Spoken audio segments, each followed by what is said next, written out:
Ram Ram viewers, আমি ভদ্রপোলা। তো আজকে দাঁড়িয়ে আছি গঙ্গারামপুর স্টেশনে, কারণ পরীক্ষা দিতে এসেছিলাম গঙ্গারামপুর কলেজে। তো এখন যাব বালুরঘাটের উদ্দেশ্যে। তো যাওয়া যাক ট্রেনে করেই। ট্রেন দেখো ধীরে ধীরে গঙ্গারামপুর প্ল্যাটফর্মে ঢুকছে। আস্তে আস্তে প্ল্যাটফর্মে ঢুকে গেল ট্রেন। তারপরে আমরা সব বন্ধুরা মিলে ট্রেনে উঠে পড়বো চটপট।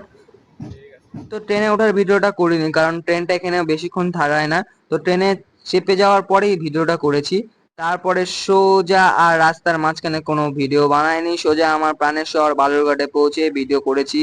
তো বালুরঘাট প্ল্যাটফর্মে পৌঁছে গেছি এবং এই যে আমরা চলে এসেছি ধীরে ধীরে আস্তে আস্তে। খুবই আজকের ওয়েদারটা খুবই ভালো লাগলো এবং ধীরে ধীরে প্ল্যাটফর্ম ছেড়ে বেরিয়ে যাচ্ছি বালুরঘাট স্টেশন থেকে। যদি ভিডিওটা ভালো লাগে অবশ্যই চ্যানেলটাকে সাবস্ক্রাইব করে ভদ্রপোলার পাশে থাকো। টাটা।